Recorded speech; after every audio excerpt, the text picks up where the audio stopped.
페이지 44쪽 보시면 되죠. 우리가 지난 시간에 원자의 구조 부분에서 원자의 구성 입자들의 발견 과정까지 쭉 살펴봤고요. 오늘은 페이지 44쪽에 원자의 구조 중에 원소의 기원부터 시작을 하도록 하겠습니다. 이 원소의 기원 부분은 여러분들이 융합과학 때 이미 한 번씩 다뤄봤었던 내용들이에요. 그죠? 그러면서 융합과학 때도 사실은 이 원소의 기원 부분은 빅뱅부터 시작을 해서 현재까지 오는 동안에 어떤 시대순으로 따로따로 외우기보다는 전체적인 흐름도를 외워두시는 게 훨씬 더 공부하기에 수월하다, 뭐 이렇게 아마 예전에 한번 들었을 거라고 생각을 합니다.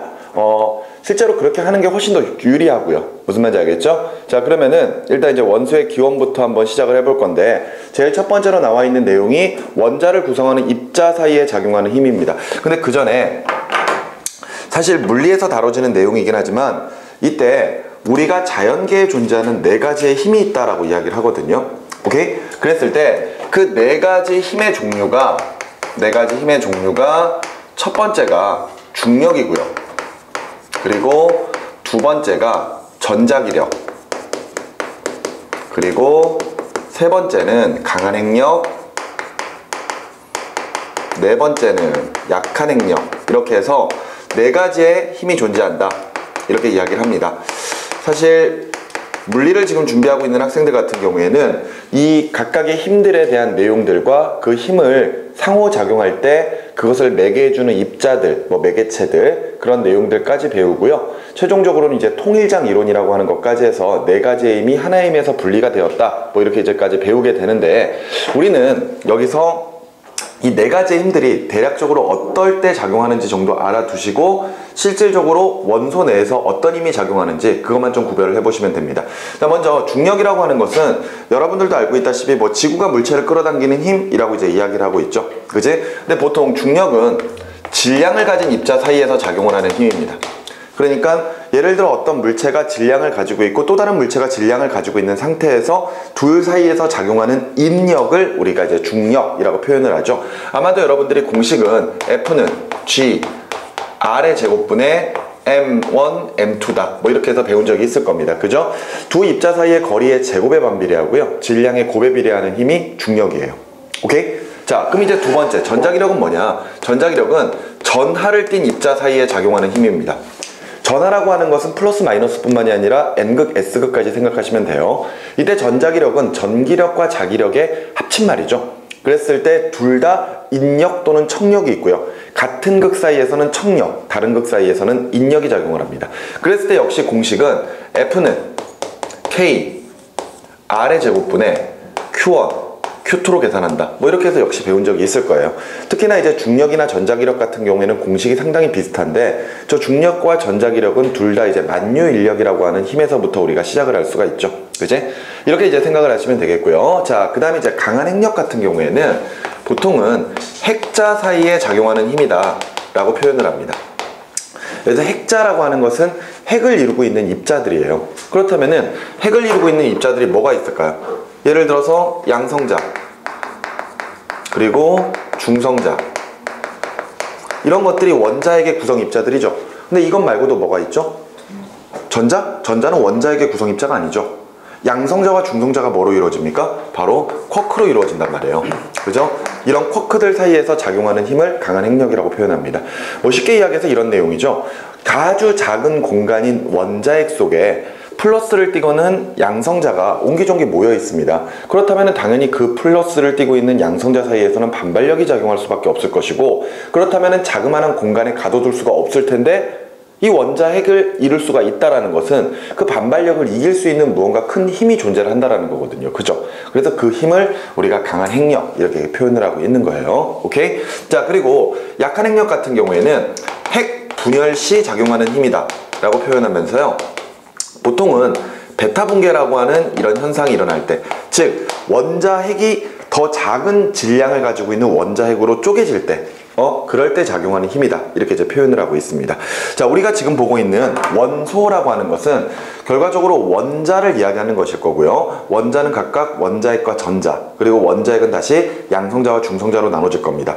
조금 더 나아가다 보면은 쿼크까지 나눌 수가 있겠지만, 일단 원자의 구성 입자를 양성자, 중성자, 전자라고 생각한다면은 이 4가지의 힘 중에 과연 어떤 힘이 작용할 수 있을까 이거죠. 오케이? 근데 우리 교재에는 지금 첫 번째 전기적 인력, 두 번째 전기적 반발력이 있습니다. 그 말은 둘 다 요 전자기력을 이야기하는 거죠. 왜냐하면은 양성자가 플러스, 그리고 중성자는 말 그대로 중성, 그리고 전자는 마이너스를 띠고 있기 때문에 같은 극을 띠고 있는 입자들이 있다면은 반발력이 작용할 것이고요. 다른 극이 있다면은 인력이 작용을 하겠죠. 그 힘을 우리가 둘 다 요 전자기력으로 표현을 할 수가 있을 겁니다. 그리고 나서 세 번째 보시면 강한 핵력이 있네요. 강한 핵력은 앞서 이야기했던 것처럼 원자 핵을 구성하는 핵자 사이에서 작용하는 힘입니다. 그러니까 당연히 원자 내에서도 강한 핵력이 작용을 하겠죠.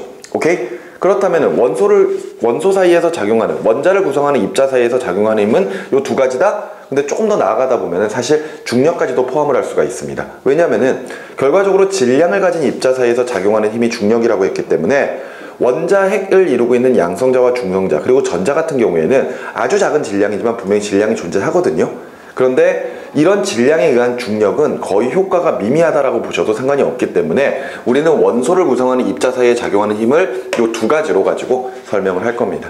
됐습니까? 나머지 내용들은 여러분들이 읽어보셔도 되겠죠? 됐나요? 그러면 그 다음에 계속 보시면은 두 번째 핵융합이라고 하는 과정이 나와 있습니다. 이 핵융합은 우리가 핵 반응이라고 하는 요 반응을 구별을 해서 한번 정리를 좀 해보도록 할게요. 우리가 보통 핵반응이라고 표현하는 것은 크게 두 가지가 있습니다. 바로 지금 여기서 여러분들이 보고 계시는 핵융합 반응이 있고요. 그리고 두 번째로 핵분열 반응 같은 것들이 있습니다.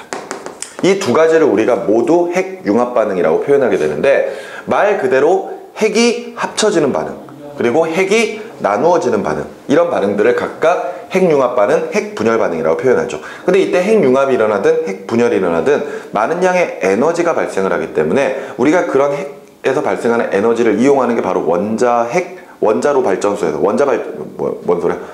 핵발전소에서 하는 그런 현상들을 이용하고 있다, 이렇게 보시면 되겠습니다.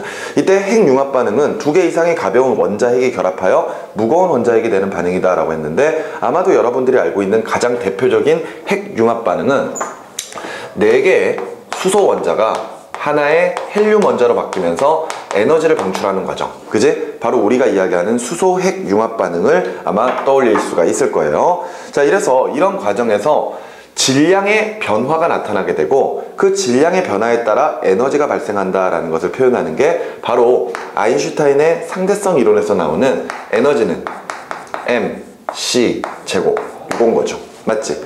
그러니까 각각 원자번호 1번에 질량수 1짜리 수소가 각각 원자핵이 겹쳐져서 원자번호 2번의 질량수 4짜리가 되었다라고 가정을 했을 때, 우리가 질량수의 개념은 결과적으로 상대적 질량을 표현하는 거잖아요.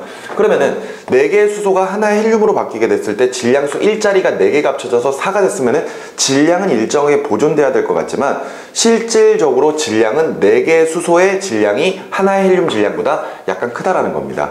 그렇기 때문에 이런 식으로 수소가 헬륨으로 바뀌는 과정에서 아주 작은 질량의 감소가 일어나지만, 그 감소된 질량만큼 에너지가 방출될 때 그 에너지가 모이고 하면은 막대한 양의 에너지가 될 수가 있다는 거죠. 이것을 설명하는 게 핵융합 반응이고요. 이 핵융합 반응은 빅뱅 초기에 일어났었습니다.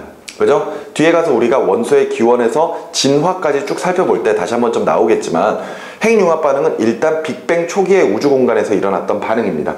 근데 우주의 나이가 3분이 지나고 나서부터는 더 이상 우주의 온도가 이런 핵융합 반응을 일으킬 수 있는 온도보다는 낮아져 버렸기 때문에 더 이상 반응을 일으키지는 못했어요. 그렇기 때문에 이후로는 더 이상 우주 공간에서 핵융합 반응이 일어나지는 않았었지만, 이후에 별이 생성되는 과정에서 별 내부의 온도가 그 당시에 빅뱅 초기의 그 온도와 비슷해지는 경향성을 나타내게 되고, 그 과정에서 별 내부에서 수소핵융합 반응 같은 반응이 일어나게 되죠. 맞지? 아마 그런 내용들 융합과학 때 배운 적이 있을 겁니다. 두 번째 별에서의 핵융합에서 그런 내용들이 쭉 설명이 되어 있죠. 그지? 조금 이따가 자세하게 좀 설명을 해드리도록 하고요. 교재는 지금 현재 핵분열 반응에 대해서는 설명을 하고 있지 않은데, 핵분열은 앞서 이야기했던 것처럼 무거운 원자핵이 가벼운 원자핵으로 나눠지는 과정이에요. 근데 보통 이 핵분열이 우리가 이야기하는 핵발전소에서 지금 현재 사용하고 있는 방법이거든요. 그랬을 때 우리가 보통 핵발전소의 원료라고 이야기하는 게 우라늄과 같은 물질들 있죠. 그제? 우라늄과 같은 이런 물질들이 예를 들어 원자로 내에서 핵 분열 과정을 거치면서 토륨 같은 물질들로 바뀌게 되고 그 과정에서 헬륨 입자가 튀어나오고 그런 과정이 일어나거든요. 근데 그 과정에서도 막대한 양의 에너지가 발생을 하는데 그것을 가지고 우리가 발전에 이용을 하고 있는 거죠. 그런데 이때 핵융합 반응과 핵 분열 반응 둘 다 에너지를 발생시키지만 이때 핵 분열 같은 경우에는 무거운 원자핵이 쪼개지면서 방사능이라고 하는 그런 강력한 에너지가 발생을 하게 되죠. 그러니까 우리가 원자력 발전소의 위험성에 관련된 이야기를 할 때는 항상 그 방사능에 대해서 이야기를 하고 있잖아요. 그죠? 그런데 핵융합은 그런 에너지가 발생하지 않습니다. 그러니까 방사능이 전혀 발생을 하지 않는 그런 반응이거든요. 그렇다면 우리가 원자로를 이용을 해서 어떤 발전을 한다면은 핵 분열보다는 핵융합이 유리하겠지만 우리가 지금 현재는 핵융합을 이용할 수 없다라는 것. 그제? 실제로 핵융합 반응이 일어날 때 가장 쉽게 일어날 수 있는 반응이 바로 이 수소핵융합 반응인데 수소핵융합 반응이 일어나기 위해서는 최소한의 온도와 압력 조건이 태양 내부, 태양의 핵 부분에서의 그 온도와 압력 조건 정도 돼야 되기 때문에 이게 지금 현재 우리가 지구상에서는 하기가 힘들죠. 근데 예를 들어서 뭐 토카막이라고 하는 장비 같은 것들을 구현을 해가지고 계속해서 핵융합을 시키려고 하는 그런 노력은 계속해서 하고 있습니다. 언젠가 핵융합을 할 수 있으면은 막대한 양의 에너지를 안전하게 만들어낼 수가 있겠죠. 오케이? 자, 이렇게 해서 핵반응 이렇게 정리를 좀 해두시기 바라고요. 계속 이어서 세 번째 원소의 기원과 생성 과정으로 가도록 하겠습니다. 자, 이 부분을 앞서 이야기했던 것처럼 따로따로 이렇게 하나하나 외우려고 하지 마시고 전체적인 틀에서 시간의 흐름에 따라 여러분들이 정리를 좀 해주셨으면 좋겠어요. 자, 이런 내용을 이렇게 한번 표현을 해보도록 합시다. 자, 요 시기를 우리가 빅뱅이 일어난 시기라고 볼 거예요. 빅뱅. 자, 빅뱅이 시작돼서 우주가 팽창하기 시작을 합니다. 그랬을 때 시간이 지남에 따라 우주의 크기는 증가를 합니다. 그죠? 그런데 우리가 지금 현재 인정하고 있는 빅뱅 우주론 같은 경우에는요, 당시에 빅뱅이라고 하는 대폭발에 의해서 우주가 팽창하는 과정에서도 우주의 질량 자체는 일정했을 것이다, 이렇게 보고 있습니다. 따라서 우주의 밀도는 점차 감소를 하고 있었을 거고, 또한 당시의 우주의 온도는 매우 높았지만 우주의 온도는 점점 하강을 하고 있을 것이다. 이렇게 설명하는 게 바로 이제 빅뱅 우주론이에요. 오케이? 그랬을 때, 자, 이 빅뱅이 일어난 시기부터 현재까지 오는 동안에 시간 순으로 나눠서 어떤 일들이 일어나는지 정리를 한번 해보도록 하겠습니다. 자, 여기까지를 나눠가지고 1초의 시간이 지났다고 할 거예요. 알겠죠? 자, 그랬을 때 지금 현재 요 시기가 바로 기본 입자의 생성이 일어났던 시기입니다. 자, 우리가 이야기하는 기본 입자라고 하는 것은 두 가지가 있죠. 바로 뭐하고 뭐? 쿼크랑 경입자. 경입자라고 하지 말고 렙톤이라고 하죠. 자, 이랬을 때 이 쿼크랑 렙톤은 각각 6종류씩 존재하게 되는데, 이때 이 기본 입자들이 1초가 안 되는 극도로 짧은 순간 10의 -35초 정도 되거든요. 근데 그런 이 자세한 숫자 같은 것들을 외울 필요는 없고요. 당시에 이런 기본 입자들이 생성됐다, 이렇게 보시면 되겠습니다. 대신에 여러분들은 쿼크랑 렙톤이 6종류씩 있다는 건 알고 있지만 뭐 다 외울 필요는 없죠. 대신에 쿼크 같은 경우에는 위쿼크랑 다운쿼크 정도는 알아두셔야 됩니다. 왜냐하면 저런 것들이 바로 양성자를 만드는 쿼크들이기 때문이죠. 그리고 렙톤 같은 경우에는 최소한 전자 정도는 알고 있어야 되죠. 맞지? 이런 것들이 각각 1초가 안 되는 극도로 짧은 순간에 만들어졌다, 이렇게 생각을 하시면 되겠습니다. 자, 시간이 좀 더 흐릅니다. 하지만 아직까지 1초가 안 됐어요. 1초가 안 되는 이 순간에 바로 양성자와 중성자의 생성이 일어납니다. 양성자는 윗쿼크 2개와 아랫쿼크 하나, 그리고 중성자는 윗쿼크 하나랑 다운쿼크 2개로 구성이 되죠. 근데 그렇게 된 이유는 뭐냐면요, 일단 기본 입자들이 쿼크랑 렙톤 두 종류가 있는데, 쿼크는 단독적인 행동이 약간 좀 불가능합니다. 그러니까 쉽게 말해서 약간 좀 불안정한 형태라고 생각하시면 되겠고요. 반대로 렙톤 같은 경우에는 상대적으로 굉장히 안정해요. 그렇기 때문에 불안정한 쿼크들은 조건만 맞다면은 얘네들이 조금 더 안정해질 수 있는 방법을 선택하게 되거든요. 그게 바로 쿼크들 3개씩 모여서 양성자와 중성자를 만드는 과정이었어요. 그러니까 당시의 온도가 매우 높았기 때문에 충분히 쿼크들이 결합을 해서 양성자나 중성자가 만들어질 수 있었다는 거죠. 여기까지 이해가 됩니까? 이 시기까지도 아직까지 1초가 시간이 지나지 않았던 시기입니다. 자, 근데 시간이 조금 더 지납니다. 자, 시간이 3분이 흘러요.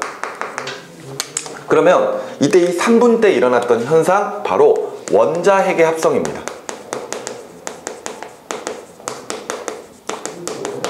우리가 여기서 이야기하는 원자핵이라고 하는 것은 양성자와 중성자가 작은 공간에 모여 있는 거겠죠? 맞지? 그런데 이때 이야기하는 원자핵은요, 원자번호 2번 질량수 4짜리 헬륨 원자핵입니다. 알았니? 원자핵이라면 당연히 이가 양이온 상태겠죠? 이렇게. 맞지? 이런 식으로 헬륨 원자핵이 만들어졌던 시기가 바로 3분 때예요. 그러면 최초로 만들어진 원자핵은 헬륨 원자핵인가? 그렇지 않다라는 거죠. 오케이? 다시 앞서 1초가 안 되는 극도로 짧은 순간에 양성자와 중성자가 만들어진다 그랬는데, 이때 양성자 혼자 돌아다니는 경우는 결과적으로 원자번호 1번의 질량수 1짜리 수소 원자핵일 겁니다. 맞죠? 그러니까 우리가 앞서 동위원소 같은 개념들을 생각을 해봐도 수소 같은 경우에는 세 종류의 동위원소들이 존재하고 질량수 1짜리 수소가 존재하거든요. 근데 무조건 수소는 양성자 하나를 가져야 되니까 중성자 없이 양성자 혼자 돌아다니는 게 결과적으로 원자번호 1번의 질량수 1짜리 수소라는 거겠죠? 무슨 말인지 이해가 되십니까? 그러니까 가장 최초로 만들어진 원자핵은 바로 원자번호 1번 질량수 1짜리 수소 원자핵이에요. 근데 이런 수소 원자핵이 이후에 중성자와 결합을 하고 또다시 양성자와 결합하고 또다시 중성자와 결합하는 과정에서 양성자 2개와 중성자 2개가 함께 모여있는 바로 이 헬륨 원자핵을 만들어 나갔다라는 겁니다. 아마 여러분들이 그 고등학교 1학년 융합과학 때 바로 요 핵융합 반응을 어떻게 일어나는지 여러 가지 과정을 통해서 아마 설명을 들어본 적이 있을 거예요. 크게 3가지로 설명할 수가 있거든요. 이거는 따로 여기다가 좀 빼놓고 이야기합시다. 지금 현재 원자번호 2번의 질량수 4짜리 헬륨 원자핵의 합성 과정은요, 결과적으로 핵융합 반응입니다. 그런데 크게 3가지로 볼 수가 있어요. 첫 번째 과정이요, 중수소 원자핵과 중수소 원자핵이 합쳐지는 경우가 있습니다. 자, 그냥 선생님이 중수소라고만 적었지만 원자핵이라고 생각하세요. 아시겠죠? 여러분들 중수소라고 하는 것은 원자번호 1번의 질량수 2짜리 수소거든요. 그죠? 얘네 둘이 합쳐지게 되면은 결과적으로 양성자는 2개고 각각 중성자를 하나씩 가지고 있으니까 원자번호 2번의 질량수 4짜리 헬륨 원자핵이 만들어질 수 있을 겁니다. 맞죠? 이게 이제 첫 번째 과정이에요. 두 번째는요, 자, 중수소가 먼저 중성자를 붙잡아서 3중수소가 된 다음에 3중수소가 다시 양성자를 붙잡아서 헬륨 원자핵이 만들어지는 과정이 있습니다. 자, 뭔 얘기냐면요, 원자번호 1번의 질량수 2짜리 수소 원자핵이 중성자를 붙잡을 거예요. 그러면은 중성자가 하나 늘어나 버리니까 양성자는 계속해서 하나, 질량수는 3짜리 수소 원자핵이 만들어질 텐데, 이때 얘가 양성자를 붙잡게 되면은 이때 드디어 원자번호 2번의 질량수 4짜리 헬륨이 만들어질 수가 있는 거죠. 맞지? 요 반응이 일어날 수 있고요. 계속해서 세 번째, 이번에는요, 중수소가 뭘 붙잡아? 양성자를 붙잡으면 돼요. 그러면 질량수 3짜리 헬륨을 만들 겁니다.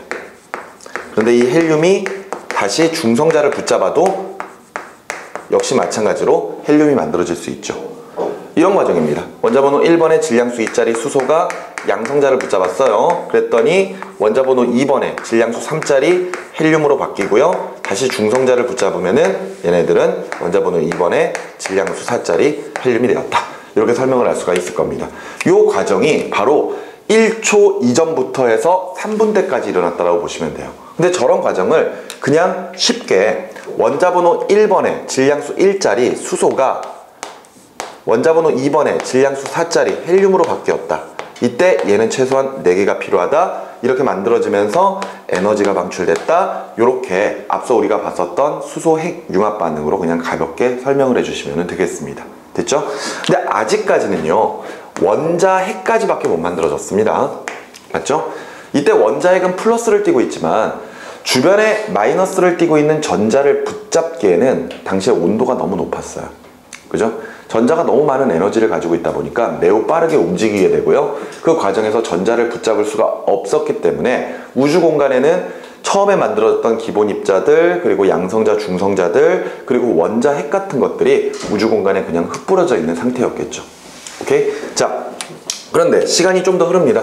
시간은 좀 더 흘러서 38만 년까지 오게 돼요. 그러면서 계속해서 우주의 온도는 낮아졌을 것이고요. 이 당시의 우주 온도가 3000 켈빈까지 떨어집니다. 그랬을 때 일어났던 현상, 바로 원자 형성이죠. 드디어 온도가 3000 켈빈까지 떨어지면서 원자 핵이 전자를 붙잡을 수 있을 정도의 그 온도가 딱 유지가 됐던 거예요. 알았니? 그러면서 원자가 형성되게 되고요. 이때 이제 원자가 형성되면서 원자 핵이 전자를 붙잡잖아요. 그러면 이때 전자가 가지고 있던 에너지의 일부가 방출이 되면서 원자가 되고요.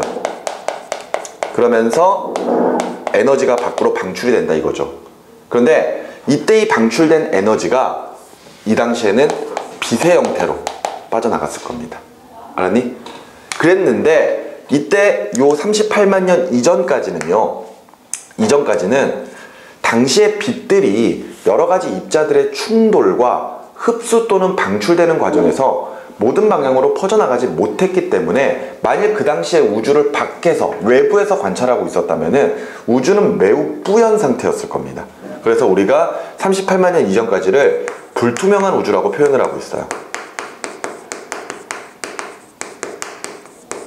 그런데 38만 년 때 원자 핵이 전자를 딱 붙잡으면서 우주 공간에는요, 입자들의 밀도가 낮아져 버리게 됩니다. 그러니까 수많은 입자들이 흩뿌려져 있다가 입자들이 모여버려 가지고 빈 공간들이 늘어나기 시작을 했을 거 아니야. 그러면서 빛들이 퍼져나갈 수가 있었고요. 또 하나, 이렇게 원자가 생성되면서 이런 빛들이 외부로 방출이 되기 시작을 한단 말이에요. 그러다 보니까 빛들이 우주의 모든 공간으로 쫙쫙쫙쫙 뻗어나가는 시기가 만들어지기 시작을 했던 겁니다. 그래서 이때부터는 다시 우주가 투명한 우주가 되었다 라고 이야기하고, 이 당시에 방출된 요 빛을 우리가 우주 배경 복사라고 표현하고 있죠. 그런데 이 우주 배경 복사라고 하는 게 빅뱅 우주론의 대표적인 증거 중에 하나입니다. 그죠? 그러니까 이 빅뱅 우주론을 주장을 했던 학자들은 이 당시에 이 빛들이 우주 공간으로 퍼져나갔을 것이고 지금 현재 이 빛을 우리가 관찰할 수 있을 것이다 그랬는데, 현재 펜지어스와 윌슨이라고 하는 사람에 의해서 이 우주 배경 복사가 관찰이 됐고, 현재 이 우주 배경 복사가 처음에는 3000 켈빈 정도의 에너지를 가지고 있었겠지만 지금은 약 2.7 켈빈 정도의 에너지를 가지고 있을 것이다. 그 정도로 지금 측정을 하고 있죠. 됐습니까? 자, 그러면서 38만 년부터 이제 현재까지 오는 동안에 지금 요 시기 때 각각 별의 생성과 소멸 과정이 쭉 이루어졌을 것이고요. 그랬기 때문에 은하가 형성되는 과정, 이런 과정들이 계속해서 일어났었을 겁니다. 됐습니까? 지금 우리가 보고 있는 페이지 44쪽에 나와 있는 원소의 기원과 생성 과정의 전체적인 큰 흐름도입니다. 알겠습니까? 그런데 지금 이 과정을 살펴본다면은 우리가 알고 있는 원소들 중에서 실제 지금까지는 수소랑 헬륨밖에 설명을 하지 않고 있어요. 맞죠? 그런데 수소나 헬륨보다 훨씬 더 무거운 원소들은 도대체 어디서 만들어졌느냐? 바로 이 별의 생성과 소멸 단계에서 우리가 설명을 할 수가 있죠. 자, 무거운 원소가 생성되는 과정은 역시 핵융합 반응입니다. 근데 우리가 별의 일생을 살펴보다 보면은 별의 일생 중에서 중심부에서 수소가 헬륨으로 바뀌는 반응이 일어날 수 있는 단계가 있죠. 이 단계를 주계열성이라고 표현합니다.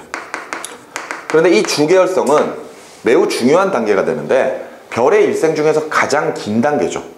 그지? 실제로 별이라고 부르는 것은 태양처럼 스스로 빛과 열을 발생하는 그런 별 천체들인데, 이때 태양도 지금 현재 주계열성에 머물러 있는 단계입니다.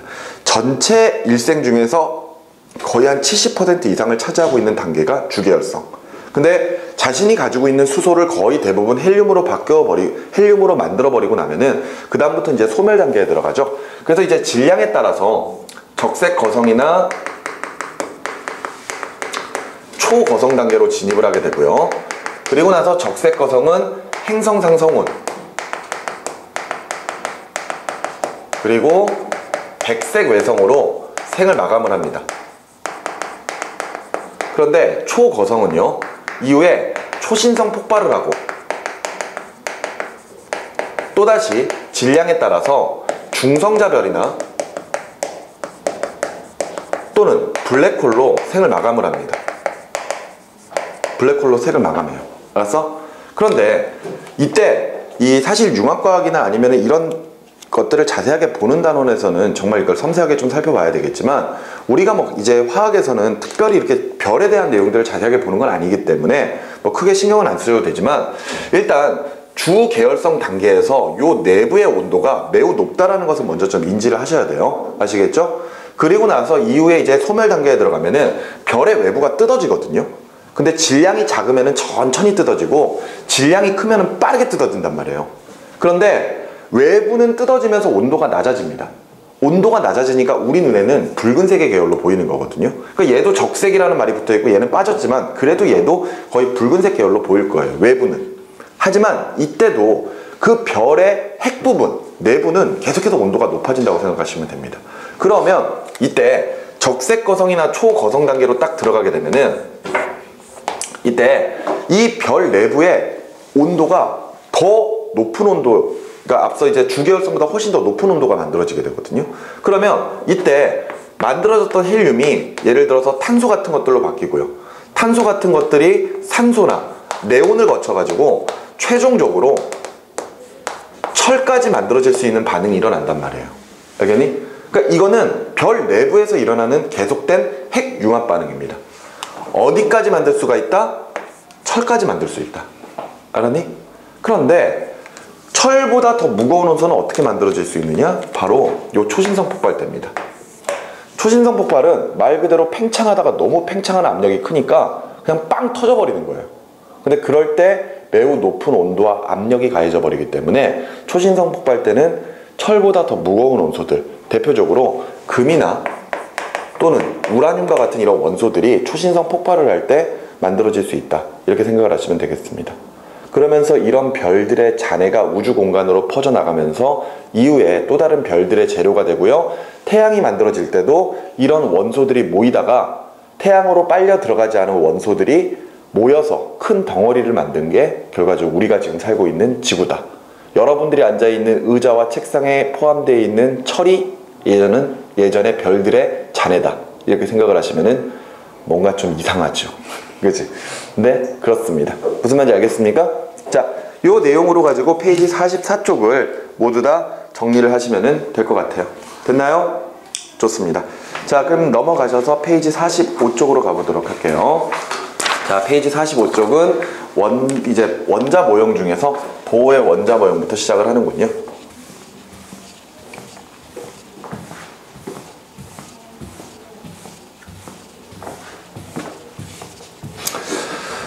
우리가 앞에서 이제 이 원자의 구성 입자들을 쭉 살펴보는 과정에서도 각각의 이제 원자들의 발견 입자에 따라 원자 모형이 조금씩 달라진다라는 이런 내용들을 사실 살펴보았었습니다.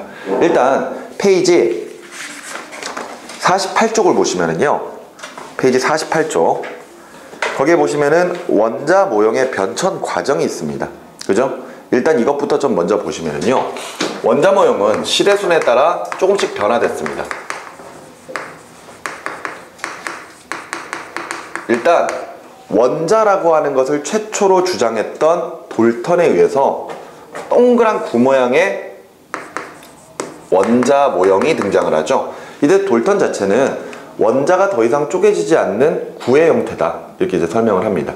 근데 이후에 전자를 발견한 톰슨에 의해서 모형이 좀 달라지죠. 이때 일단 구의 형태의 원자에 전자가 이렇게 듬성듬성 처박혀 있고 그 구 자체가 플러스를 띠고 있는 구조, 이것을 톰슨이 생각해낸 푸딩 모형이라고 표현하고 있습니다. 오케이? 그런데 이후에 원자 핵을 발견한 러더퍼트에 의해서 가운데 원자 핵이 있고 주변에 전자들이 돌고 있고 원자는 대부분 빈 공간이다, 이런 내용들이 설명이 되면서 또 또 다른 새로운 모형들이 등장을 하기 시작을 하죠. 그런데 이런 원자 모형들은 결과적으로 각각의 원자 모형이 바뀌게 된 계기가 새로운 구성 입자들의 발견 때문입니다. 맞죠? 그러니까 처음에 이제 돌턴이 원자를 이야기하고 톰슨이 이 음극선 실험을 통해서 전자를 발견했기 때문에 원자 모형이 바뀐 거죠. 그리고 러더퍼트는 원자 핵을 발견한 알파 입자 산란 실험을 통해서 새로운 원자 모형을 제안을 하게 됐던 겁니다. 그런데 여기까지는 결과적으로 새로운 입자의 발견 때문에 원자 모형이 바뀌었다라고 볼 수 있지만, 이제부터 우리가 보는 보어의 원자 모형은요, 입자의 발견 때문이 아니죠. 이제 다시 앞으로 넘어가시면 됩니다. 보어의 원자 모형의 등장 배경은요, 당시의 논란이었던 수소의 선 스펙트럼 때문이었고요. 또 하나 더 이야기하자면은 원자의 안정성 때문에 요 보어의 원자 모형이 등장하게 되었다, 이렇게 생각을 하시면 되겠습니다. 특히나 요 수소의 선 스펙트럼, 요게 문제였던 거죠. 그러니 자, 일단 러더퍼트는 이런 이야기를 했습니다. 가운데 원자핵이 있고 그 주변으로 전자들이 돌아다닐 때 원자핵으로부터 전자 사이의 거리에 따라 에너지의 변화가 나타날 것이다. 근데 이때 안쪽으로 들어가면은 에너지가 작아지고요, 반대로 바깥쪽으로 나오면은 에너지가 커질 것이다. 그렇다면은 전자가 에너지가 작아지는 만큼 뭘 방출한다? 빛을 방출한다. 반대로 방출이겠죠, 이거는. 반대로 에너지가 커지는 것만큼 빛을 흡수해야 된다, 이렇게 생각을 했었습니다. 근데 문제는 러더퍼트 같은 경우에는 당시의 전자가 원자핵 어디에서나 있을 수 있다고 생각을 했었어요. 따라서 만일 전자가 무한대 궤도에서부터 안쪽으로 들어간다면은 다양한 형태의 에너지들을 방출할 수가 있다라는 거죠. 그럼 그 다양한 형태의 에너지가 우리에게 빛으로 전달된다면은 우리는 거기에서 방출되는 빛을 무지개와 같은 연속 스펙트럼으로 관찰을 해야 된다는 거죠. 하지만 당시에 실제 수소에서 발견되는 그런 빛의 스펙트럼형을 분석을 해봤더니 우리가 볼 수 있는 가시광선 영역, 즉 400나노미터에서 700나노미터 사이에 이 가시광선 영역에서는 실제로 러더퍼트가 예상을 했던 연속 스펙트럼이 아니라 이런 식으로 선이 나타나는 선 스펙트럼을 관찰하게 된 거죠. 그랬을 때 선이 나타난다는 것은 방출되는 에너지가 각각의 선에 해당하는 에너지만 방출할 수 있다는 건데, 러더퍼트의 이론상으로는 절대 저게 설명이 안 됐던 거죠. 알겠니? 그리고 또 하나, 당시에 이제 러더퍼트가 원자핵 근처에 전자가 무한대에서부터 원자핵 가까이 갈 수 있다, 이렇게 이야기를 했으면서 그때 당시에 원자핵이 무한대에 있을 때부터 원자핵이 충돌할 때까지 과연 시간이 얼마가 걸리는지 다른 사람들이 계산을 해보기 시작을 했거든요. 그랬더니 그 시간 자체가 1초가 걸리지 않았다라는 거. 그러니까 그 말인즉슨 원자 자체로 존재하기가 힘들다라는 그런 모순에 해당할 수밖에 없는 거거든요. 그러니까 그걸 해결하기 위해서 바로 이 보어라고 하는 사람이 새로운 원자 모형을 제안을 했다, 이렇게 생각을 하시면 되는 거죠. 여러분들도 이미 익히 알고 있다시피 보어의 원자 모형은 이 러더퍼트의 원자 모형을 약간 수정한 이론입니다. 맞죠? 가운데 원자핵이 있고요. 가운데 원자핵이 있고 주변에 전자들이 있을 때 그 전자들이 일정한 궤도에서만 존재할 수 있다, 이렇게 주장을 했던 게 바로 이 보어의 원자 모형이죠. 이때 전자들이 각각의 궤도에서 이렇게 움직이고 있을 때는 이때 이 전자들은 각각 그 각각의 궤도에 해당하는 에너지만 가지고 있고 그 궤도를 돌고 있을 때는 에너지의 변화가 없을 것이다. 대신에 전자가 다른 궤도로 이동을 하게 됐을 때는 그 각각의 궤도의 에너지 차이만큼 에너지를 흡수 또는 방출할 것이다, 이렇게 이제 설명하기 시작을 했던 거죠. 정신 차려 임마.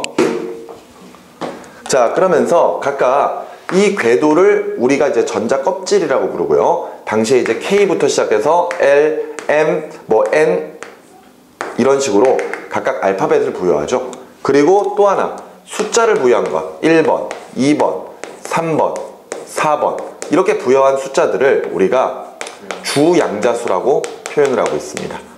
그러면서 각각의 전자들이 전자 껍질에 존재할 때 그 전자 껍질에서 전자가 가질 수 있는 에너지의 크기를 에너지 준위라고 표현을 하면서 이때 전자가 가질 수 있는 에너지 준위 값을 계산하는 방법을 N은 마이너스 N의 제곱분의 1312 kJ/몰이다. 이렇게 정리를 했던 거죠. 맞지? 그러니까 각각의 전자 껍질이 가지고 있는 주 양자수를 N에다가 대입을 했을 때 나오는 값들, 그 값들이 바로 그 전자들이 가질 수 있는 에너지의 크기다. 이렇게 설명했었던 게 바로 보어의 원자 모형이었습니다. 결론부터 이야기하자면은 이런 식으로 보어는 전자 껍질, 그리고 그 전자 껍질에서 전자들이 에너지 준위를 가지고 있는 상태에서 다른 전자 껍질로 이동, 즉 전이될 때만 에너지를 흡수 또는 방출하고 전자 껍질의 에너지 준위 차이만큼만 에너지를 흡수 또는 방출하기 때문에 저런 식으로 불연속적인 선 스펙트럼을 설명할 수 있다. 이렇게 이야기한 거죠. 맞습니까? 그지? 자, 이런 내용으로 우리가 보어의 원자 모형을 접근을 해 나가시면 될 것 같습니다. 보어의 원자 모형의 첫 번째 1번 수소 원자의 불연속적인 선 스펙트럼을 설명하기에 제한된 모형이다. 그리고 두 번째 전자는 원자핵 주위의 일정한 궤도를 따라 원운동하며 불연속적인 전자의 궤도를 전자 껍질이라고 하는데 이 전자 껍질의 에너지 준위는 불연속적이며 핵에서부터 가까운 곳에서부터 K, L, M, N 등의 기호를 사용할 것이고 각각 숫자를 부여했을 때 그 숫자를 주양자수라고 표현할 것이라는 것. 근데 이때 수소 원자에서 각각의 전자 껍질들의 에너지 준위는 주양자수에 의해서만 결정이 될 겁니다. 맞죠? 굳이 계산을 해본다면은 이런 식으로 계산해 보면 되겠네요. 왼쪽은 에너지의 크기고요. 오케이? 자, 가장 아래쪽을 K 껍질, 그 다음을 L 껍질, 그 다음을 M 껍질 이런 식으로 쭉 나타내 가지고 무한대까지 간다고 쳤을 때 각각의 숫자 1, 2, 3을 대입해서 계산하면 되죠. 맞지? 근데 우리가 벌써 이제 이 내용들을 2학년 때 배우면서 실제적으로 평가원이나 이런 데서 문제를 풀어보시면요, 이 값들을 대입해서 푸는 경우가 그렇게 많지는 않죠. 맞죠? 어차피 1312라고 하는 숫자는 상수값이기 때문에 정해져 있는 숫자예요. 그렇다면은 우리가 지금 현재 뭐 초등학교 1학년, 2학년 그 학생들은 못하겠군요. 중학생들이 뭐 어떤 숫자를 계산하고 뭐 그런 것들을 맞고 틀리고 그런 걸 판단하는 게 아니잖아요. 개념 자체를 보고 있다면은 당연히 저런 상수값들은 별로 신경을 쓰지 않으셔도 된다는 겁니다. 그래서 그냥 마이너스 n의 제곱분의 k kJ/몰 이렇게 이제 표현을 해서 실질적으로 문제를 풀어가는 과정이 훨씬 더 많다 이렇게 생각하시면 되겠습니다. 그럼 실질적으로 각각의 전자 껍질들의 에너지 준위를 이렇게 표현을 해본다면요, 얘 같은 경우에는 마이너스 1의 제곱분의 k니까 그냥 마이너스 k 이렇게 정리하면 되겠죠. 그 다음에 이제 L 같은 경우에는 마이너스 2의 제곱분의 k, 즉 마이너스 4분의 k, 그리고 M은 계속 계산하면 마이너스 9분의 k 이런 식으로 계속해서 정리를 해 나갈 수가 있겠죠. 그렇다면 지금 현재 k가 마이너스 k고 L이 마이너스 4분의 k고 M이 마이너스 9분의 k라면 아래로 내려갈수록 에너지 값은 작아지고 있다. 근데 무한대에서의 에너지 크기는 얼마다? 0이다. 이렇게 이제 설명할 수가 있는 거죠. 그러면서 각각의 전자 껍질들이 한 궤도씩 차이가 난다고 해도 이 각각의 에너지 차이는 서로 다르다는 거죠. 맞지? 그래서 우리가 불연속적이다 이렇게 설명을 하고 있습니다. 뒤에 가서 할 얘기긴 하지만 가끔 학생들이 선생님 뭐 예를 들어서 전자가 전이됐을 때 방출되는 에너지가 몇 번 껍질에서 몇 번 껍질이요 그렇게 이야기하는데 예를 들어 저 위쪽에 있는 것들은 잘 안 나오나요? 그렇게 물어보거든요. 우리가 보통 문제 보면은 K, L, M 그리고 뭐 N 정도까지는 나오는데 그 다음은 잘 안 나오죠. 근데 그 이유가 이 사이에도 무수한 전자 껍질들이 존재하거든요. 그런데 우리는 지금 현재 전자 껍질의 에너지 준위 차이가 불연속적이다라는 것을 배우고 있습니다. 근데 이게 가면 갈수록 각각의 전자 껍질의 에너지 준위 차이가 줄어들거든요. 그랬을 때 요 사이 정도까지 들어가 버리면은 정말 무수한 전자 껍질들이 빽빽하게 모여 있다 보니까 거의 에너지 준위가 일정하게 나타나는 그런 현상이 벌어집니다. 그러니까 여기 정도까지는 불연속하게 확실하게 보이는데 그 위쪽은 거의 연속적으로 보인다고 생각하시면 돼요. 그렇기 때문에 우리는 굳이 이 부분은 보지 않는다는 거. 알겠지? 그 정도의 개념까지 일단 알아두셨으면 좋겠습니다. 이 내용이 지금 네 번째, 원자핵으로부터 멀어질수록 전자 껍질의 에너지 준위는 높아지며 인접한 두 껍질 사이의 에너지 간격이 좁아진다. 이것을 설명하고 있는 내용이죠. 됐나요? 자, 일단 여기까지 내용 살펴보시고요. 이거 칠판 정리하고 계속해서 이어서 하도록 하겠습니다. 자, 계속 이어서 내용 보도록 하겠습니다. 페이지 46쪽 계속 보고 있고요. 거기에 대한 내용 중에 5번째 보시면 됩니다. 전자가 원자핵에 가장 가까운 전자 껍질에 존재하는 상태, 즉 에너지 준위가 가장 낮은 안정한 상태를 우리가 바닥 상태라고 표현하고요. 전자가 에너지 준위가 좀 더 높은 전자 껍질로 전이된다면은 이때는 불안정한 들뜬 상태라고 한다라고 표현되어 있죠. 이 내용은 아마 여러분들이 뒤쪽에서 오비탈을 배우면서 전자 배치에 따라 각각 바닥 상태랑 들뜬 상태를 구별하는 과정, 그런 것들을 아마 따져볼 수가 있을 겁니다. 그리고 나서 6번째가 앞서 이야기했던 것처럼 전자 전이가 일어날 때 각각의 전자 껍질의 에너지 준위 차이만큼 에너지를 흡수 또는 방출한다는 것이 설명되어 있는 거죠. 다시 한 번만 그림을 좀 그려보면요, 원자핵이 있고 각각의 전자 껍질들이 이렇게 존재합니다.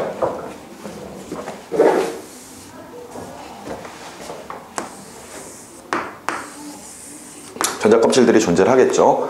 그랬을 때 전자가 안쪽 궤도에서 바깥쪽 궤도로 나갈 수도 있고 반대로 바깥쪽 궤도에서 안쪽으로도 들어올 수가 있는데, 이때 바깥쪽으로 나갈수록 전자 껍질의 에너지 준위가 커지니까, 그지? 바깥쪽으로 나갈 때는 에너지를 어떻게 한다? 흡수한다. 반대로 안쪽 궤도로 들어갈 때는 에너지가 줄어드는 것만큼 에너지를 방출한다. 이렇게 이제 설명을 할 수가 있습니다. 그런데 이때 저 에너지가 우리에게는 어떤 형태로 보인다? 빛의 형태로 보인다라는 겁니다. 맞죠? 그러니까 앞서 이제 수소의 선 스펙트럼 같은 경우에는 결과적으로 빛이 우리 눈에 보이는 거니까 안쪽 궤도로 들어가는 거겠죠? 여기까지 이해가 되시죠? 그런데 거기에서 이제 7번째를 보시면 됩니다. 7번째. 빛 에너지와 파장은 반비례하므로 전자가 전이될 때 방출하는 에너지가 클수록 빛의 파장은 짧고 에너지가 작을수록 빛의 파장은 길다. 요거 굉장히 중요합니다. 왜냐하면은 앞에 보시기 바래요. 이때 예를 들어서 우리가 보고 있는 것은 주로 방출되는 에너지를 볼 거거든요. 바로 이 빛을 볼 거란 말이에요. 근데 우리가 빛이 가지고 있는 에너지의 크기를 계산하는 방법을 플랑크 상수라고 하는 상수값을 도입해서 플랑크 상수에다가 빛의 진동수를 곱한다. 이렇게 이제 우리가 정리를 할 수가 있습니다. 이 자세한 내용은 사실 물리에서 다뤄지는 부분인데, 어찌됐건 빛이 가지고 있는 에너지 크기는 하나의 상수값에다가 그 빛의 진동수를 곱해서 계산할 수 있다. 그런데 이 상수값을 플랑크 상수라고 하고요. 읽을 때는 하라고 읽으시면 되거든요. 그런데 이때 어차피 상수값은 정해져 있는 거니까 에너지는 뭐에 비례한다? 진동수에 비례한다. 근데 우리는 빛도 하나의 파동으로 보고 있고, 그렇다면 파동은 전파 속력이 나타날 때 그 전파 속력을 우리가 진동수 곱하기 파장 람다로도 계산할 수가 있었거든요. 근데 우리가 빛의 속력을 따질 때는 항상 정해져 있는 숫자, 광속 C로 가지고 이야기를 하고 있잖아요. 맞죠? 그렇다면은 앞서 에너지는 플랑크 상수에다가 진동수를 곱해서 계산한다? 그럼 진동수는 하고 정리를 해버리면은 람다 넘겨주면 되겠죠. 맞지? 그렇다면은 이때 진동수에다가 뭘 집어넣어주면 돼? 람다분의 C를 넣어주면 되겠네요. 여기까지 이해가 되시나요? 자, 이렇게 해서 빛의 에너지 크기를 계산하는 방법이 있는데, 이때 요 에너지는 뭐에 비례한다? 진동수에 비례한다. 그리고 뭐에 반비례한다? 파장에 반비례한다. 이렇게 이제 설명을 할 수가 있는 겁니다. 오케이? 우리는 여기에서 일정한 값들을 계산하지 않아요. 알겠죠? 우리에게 중요한 것은 그냥 에너지는 진동수에 비례하고 파장에 반비례한다. 이게 중요한 겁니다. 자, 이게 왜 중요한 것이냐? 앞에를 보시기 바래요. 예를 들어서 전자가 세 번째 전자 껍질에서 두 번째 전자 껍질로 전이되는 경우나, 또는 두 번째에서 첫 번째로 전자전이 되는 경우, 또는 세 번째에서 첫 번째로 전자가 전이되는 경우, 이렇게 세 가지를 좀 볼 겁니다. 알겠습니까? 그럼 이때 이제 방출되는 에너지의 크기는 앞서 우리가 봤던 에너지 준위를 가지고 각각 계산하면 될 거거든요. 맞지? 이때 방출되는 에너지의 크기는요, 결과적으로 각각의 에너지 준위, 이때 큰 에너지 준위에서 작은 에너지 준위를 빼주면 될 거거든요. 맞죠? 실제로 이렇게 적지만 별로 뭐 중요한 건 아니죠. 그러니까 예를 들어서 이것을 A, 얘를 B, 얘를 C 이렇게 가정을 한다면은 A 같은 경우에는 2번에서 1번으로 전자전이 되는 것, 그 다음에 B는 3번에서 2번으로 전자전이 되는 것, 이렇게 해서 각각 에너지 준위를 계산을 해주면 되는 거거든요. 그리고 나서 C 같은 경우에는 3번에서 1번으로 전자전이 되는 거니까 앞서 A나 B보다 훨씬 더 큰 값을 가질 것이다, 이렇게 우리가 생각을 할 수가 있을 겁니다. 그랬을 때 A가 전자전이 되면서, A에서 전자전이 되면서 방출되는 진동수를 F1이라고 하고요. 알겠니? B가 각각 전자전이 될 때 방출되는 진동수를 F2, C는 F3라고 했을 때 얘 셋의 관계는 어떻게 되냐 이거죠. 오케이? 그럼 당연히 에너지는 진동수에 비례하니까 지금 F1, F2, F3의 관계가 있다면요, 이때 단순히 크기만 비교했을 때는 F1, 이렇게 따져야겠네요. 제일 작은 것은 F2겠죠. 그 다음이 F1이고 그 다음이 F3다. 이렇게 따질 수가 있을 겁니다. 근데 여기서 더 중요한 것은 바로 어차피 에너지는 진동수에 비례하는 값이니까, 그제? 이때 2번에서 1번으로 전자전이 3번에서 2번으로 전자전이 될 때 각각의 진동수는 3번에서 1번으로 전자전이 될 때 나타나는 진동수랑 결과적으로 이런 관계에 놓일 수가 있다는 겁니다. 여기까지 무슨 말인지 이해가 되시나요? 그런데 이제 또 하나 물어보는 게 각각 전자전이 될 때 방출되는 빛의 파장들이에요. 오케이? 그러면 앞서 이런 식으로 진동수를 비교했다면은 파장도 비교를 해볼 수가 있겠죠. 그러면 에너지가 작을수록 파장이 긴 거지. 그럼 제일 에너지가 작은 빛은 B일 거고 가장 큰 빛은 C일 테니까 가장 작은 파장은 람다3, 그 다음에 람다1, 그 다음이 람다2, 이런 식으로 가겠죠. 여기까지 이해가 됩니까? 그러면 진동수가 이런 관계가 놓인다면은 얘네들은 어떤 관계가 놓일 수가 있냐 이거죠. 오케이? 그랬을 때 둘을 더하면 이거, 아니, 둘을 더하면 이거? 둘을 더하면 이겁니까? 아니죠. 이때 관계는 예를 들어 람다3는 하고 정리를 했을 때는 각각의 파장에, 그지? 각각의 파장에 반비례, 그죠? 역수값을 더한 것의 역수값이 람다3다. 그 말인즉슨 람다3분의 1은 람다1분의 1 플러스 람다2분의 1이다. 이렇게 이제 정리할 수가 있는 거죠. 우리가 실제로 이 보호의 원자 모형에서 에너지 측면으로 가지고 문제를 따질 때 요거에 관련된 내용이 상당히 많이 나옵니다. 알겠습니까? 근데 많은 학생들이 요 부분은 헷갈리지 않아요. 요 부분은 크게 안 헷갈리는데 문제는 요게 많이 헷갈립니다. 요게. 알았니? 특히나 이것을 문장으로 표현했을 때 학생들이 많이 낚여서 오거든요. 그러니까 예를 들어 이런 거죠. C의 진동수는 A와 B에서의 나타나는 진동수의 합과 같다. 맞는 말이죠. 그지? 그런데 이때 이런 식으로 표현하는 거죠. C에서 나타나는 파장은 A와 B에서 나타나는 파장의 역수값을 더한 것과 같다. 맞습니까? 다시 한번. C에서 방출되는 빛의 파장은 A와 B에서 방출되는 빛의 파장의 역수값을 더한 것과 같다. 틀리죠. 맞지? 왜냐면 그냥 단순히 이것만 더한 게 람다3가 아니라 람다3분의 1이 람다1분의 1 플러스 람다2분의 1인 거잖아요. 각각의 파장의 역수값을 더한 것의 역수값이다. 이렇게 이제 표현을 해줘야 되겠죠. 이런 식으로 굉장히 문장으로 표현이 되면은 헷갈릴 수 있는 요소들이 상당히 많거든요. 그렇기 때문에 그 부분들을 잘 읽어 나가셨으면 좋겠습니다. 아시겠죠? 좋습니다.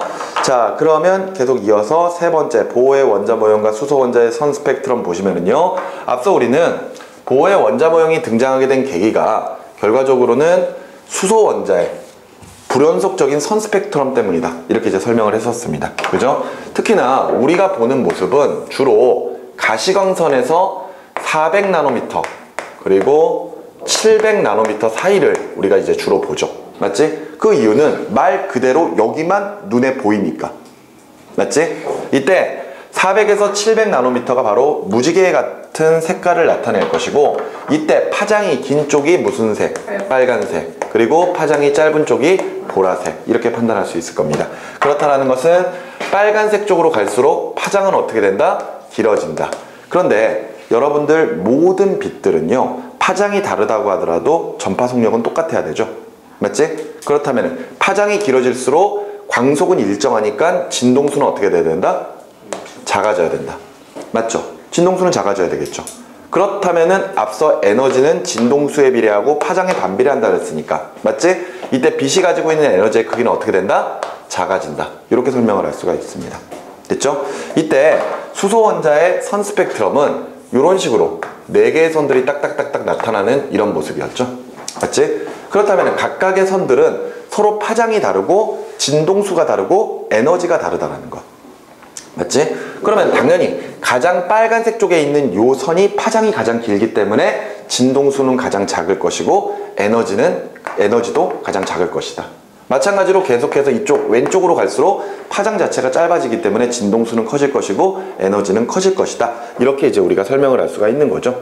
그런데 어찌됐건 여기에 모든 에너지들이 다, 모든 색깔들이 다 나타나는 게 아니라 요 선의 위치에 해당하는 색깔들만 나타난다는 것은 결과적으로 수소 원자가 방출할 수 있는 에너지가 불연속적이다라는 것이고, 그렇다라는 것은 러더퍼트의 원자 모형으로는 설명이 불가능하지만 보어의 원자 모형으로는 설명이 가능하다. 이렇게 우리가 생각을 할 수가 있을 겁니다.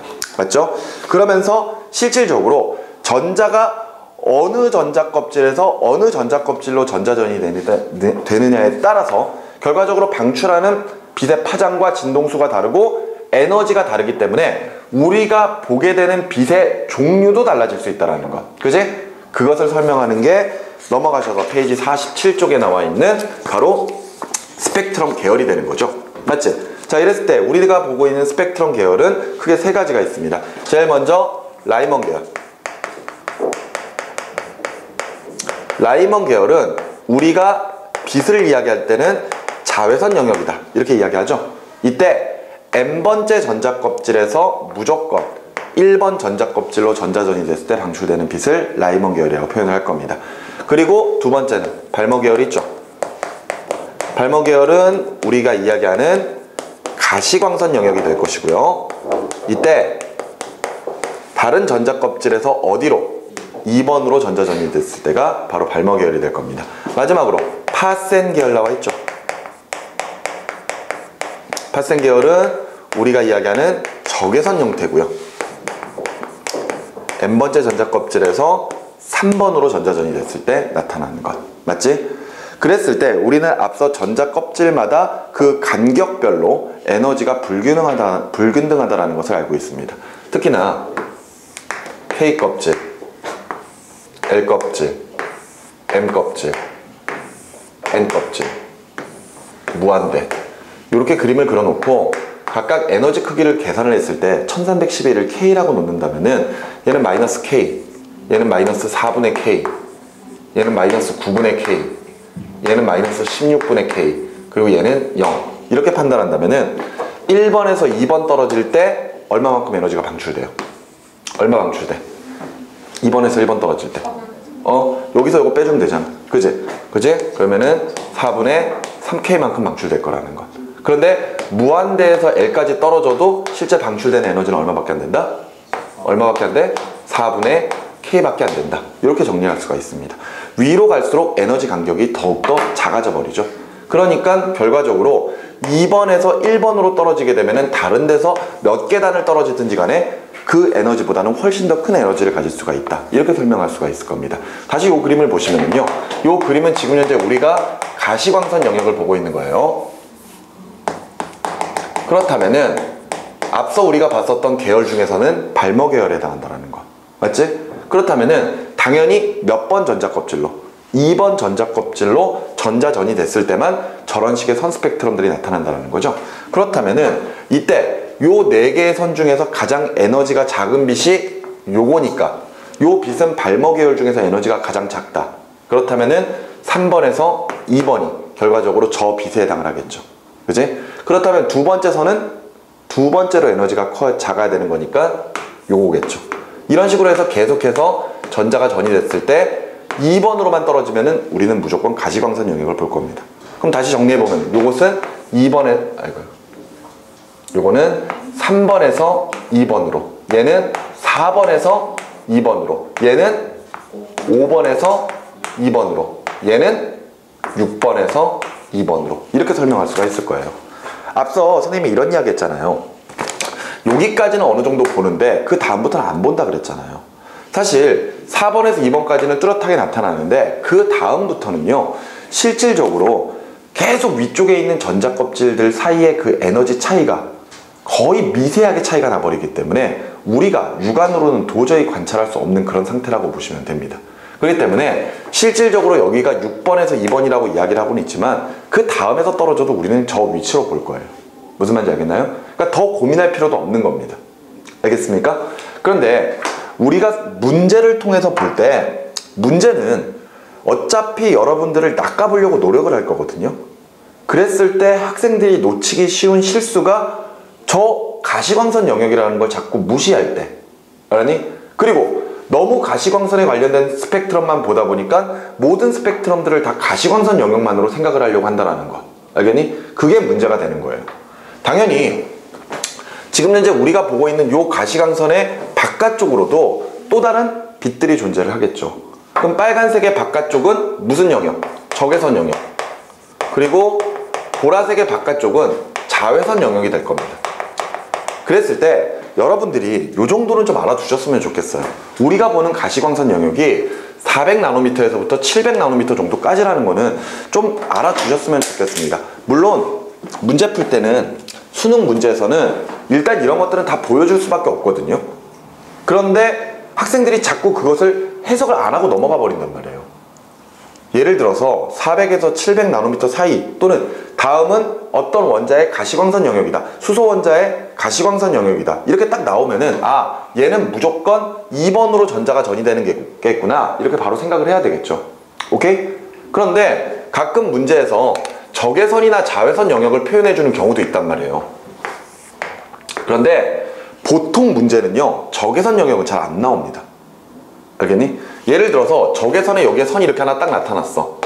그러면은 이 선은 결과적으로 적외선 중에서도 가장 에너지가 큰 빛이거든요. 그러면 얘는 거의 무한대에서 몇 번으로 떨어졌다? 3번으로 떨어졌다라고 해도 별 문제가 없다라는 겁니다. 무슨 말인지 알겠어? 근데 이게 약간 좀 애매하잖아. 맞지? 왜냐면 저게 5번에서 6번 뭐 이렇게 계속해서 따져봤을 때 무한대가 아닐 수도 있잖아, 이렇게 막 우기는 애들도 있을 거 아니냐. 맞지? 그러니까 이건 약간 좀 애매하단 말이야. 근데 예를 들어서 요거는요, 역외선이 딱 나타나면은 이거는 확실한 거지. 이 선은 자외선 영역 중에서 가장 에너지가 작은 빛이잖아요. 그럼 쟤는 몇 번에서 몇 번이야? 그렇죠. 얘는 두말할 것도 없이 2번에서 1번이잖아요. 그러니까 요거는 문제에 잘 다뤄지는 겁니다. 무슨 말인지 알겠습니까? 그래서 일단은 가시광선 영역만 나와 있는 건지 아니면 양옆으로 자외선이나 적외선 영역까지 나와 있는 건지 그것을 문제에서 절대 놓치시면 안 된다는 거예요. 알겠죠? 우리는 지금 현재 모르는 걸 배우는 게 아니라 아는 것을 틀리지 않게끔 하기 위해서 스킬을 배우고 있는 겁니다. 알겠습니까? 이런 내용들을 잘 눈여겨서 보셔야지만이 여러분들이 아는 걸 틀리지 않을 수 있어요. 알겠죠? 자, 그러면은 페이지 47쪽에 나와 있는 기출문제 다시 보기 문제를 한번 좀 보도록 하겠습니다. 다음 그림은 보호의 수소 원자 모형에서 4가지의 전자 전이를 나타낸 것이고 설명으로 옳은 것은 하고 물어봤습니다. 지금 현재 A의 전자 전이는 2번에서 1번입니다. 그리고 B는요, B는 3번에서 1번이죠. 그리고 C는요, 3번에서 2번 전자 전이고요. 그 다음에 D는 그렇죠, 1번에서 무한대입니다. 그죠? 화살표 방향 잘 보셔야 되죠.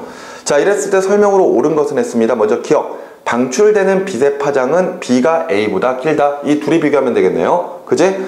여기서는 우리가 특별히 에너지 준위까지 계산할 필요는 없지만 그냥 단순만으로 계산을 해버린다면은 A 같은 경우에는 방출되는 빛이 얼마인 거야? 플러스 4분의 3K만큼 방출이 될 거거든요. 그럼 얘 같은 경우에는 마이너스 9분의 K에서 마이너스 K를 빼주는 거잖아. 그러니까 얘는 플러스 9분의 8K죠.